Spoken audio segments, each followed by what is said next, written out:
So we have to begin with this because it's just too much fun not to start with. Everyone has been enjoying the spectacle of Trump's new spokeslady, Kayleigh McEnany, I think it's pronounced, taking this guy, Jeff Mason from Reuters, to pieces. Jeff Mason asked this question at a briefing, and Kayleigh just destroys him. You made a comment, I believe, on Fox, in which you said President Trump will not allow the coronavirus to come to this country. Given what has happened since then, obviously, would you like to take that back? I guess I would turn the question back on the media and ask similar questions. Does Vox want to take back that they proclaim that the coronavirus would not be a deadly pandemic? Does the Washington Post want to take back that they told Americans to get a grip, the flu is bigger than the coronavirus? Does the Washington Post likewise want to take back that our brains are causing us to exaggerate the threat of the coronavirus? I'll leave you with those questions and maybe you'll have some answers.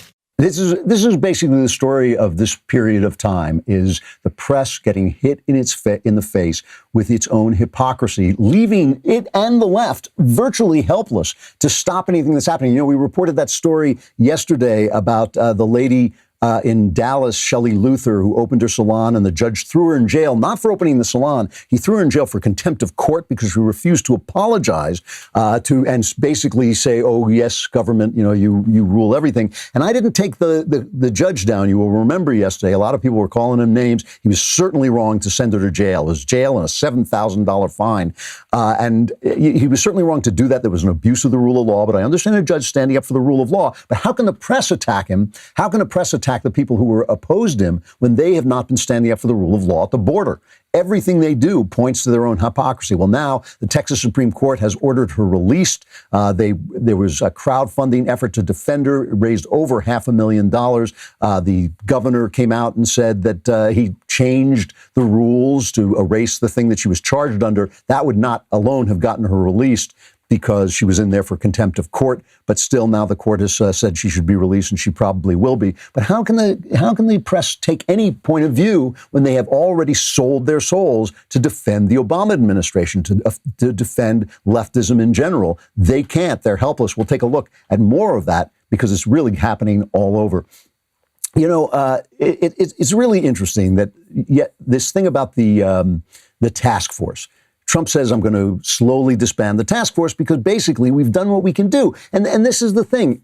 That's true. You know, the thing, it's not, obviously this is not over. We are now dealing with the kind of psychic blowback of having been lied to, and maybe lied to ourselves to some degree, about what we were doing. When we were sheltering in place, when we were closing down, we were trying to keep the curve from going so high that it overwhelmed our hospitals. You have to keep that in mind. I have to keep saying it because it was never true. It was never true that the people weren't going to get the disease eventually, that the same number of people weren't going to be exposed to the disease eventually. We have to go back to work, and we're going to walk out into the same plague as always. This was always the case. It was always true. Not me, of course, because we have to save the Klavan, and that's, obviously that's the most, I think you can picture our country as kind of a solar system revolving around that fact. But immediately, everybody jumped on Trump. All we've heard about is how bad a job Trump is doing. Trump and the administration, all he's done is what the task force told him to do. He's followed the experts right down the line. And all we've heard is what a terrible job he's doing, He's like, I'm shutting down the task force. It's like, wait, you can't shut down the task force. They're doing such a wonderful job.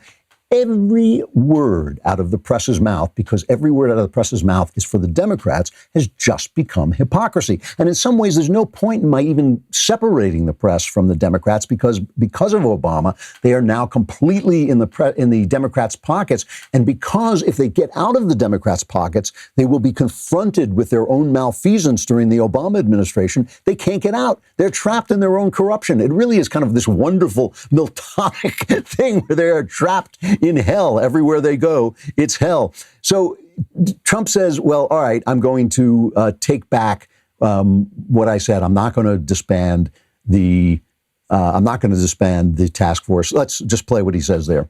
I thought we could wind it down sooner, but I had no idea how popular the task force is until actually yesterday. When I started talking about winding it down, I'd get calls from very respected people saying, I think it would be better to keep it going. It's done such a good job. It's a respected task force. It's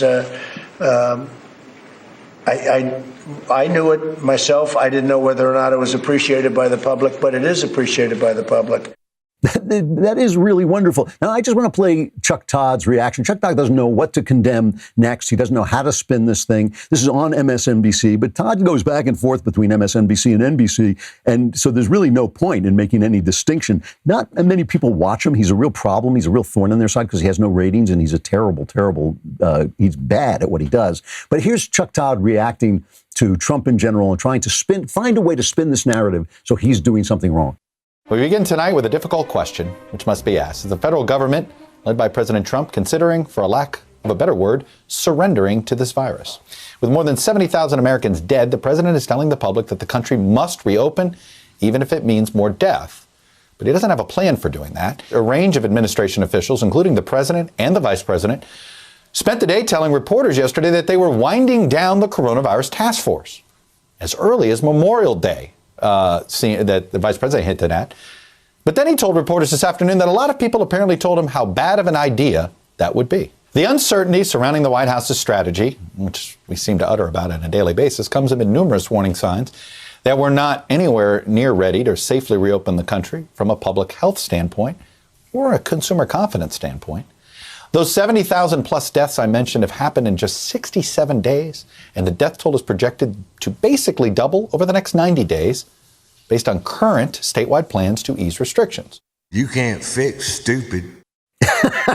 It's like watching a guy dance when you shoot bullets at his feet because he doesn't know where to go. If Trump opens up, he's surrendering to the virus. If he closes down the task force, they're doing such a great job, he can't do it. If he keeps the task force, the administration is doing a terrible job. The task force is doing the job. It is doing the job. It is they are the people who have been in charge of what's going on. So which is it? Do we have to keep them because they're doing such a great job, or do we phase them out because the job is over, or is that surrender? I mean, it's incredible. It is incredible, the hypocrisy.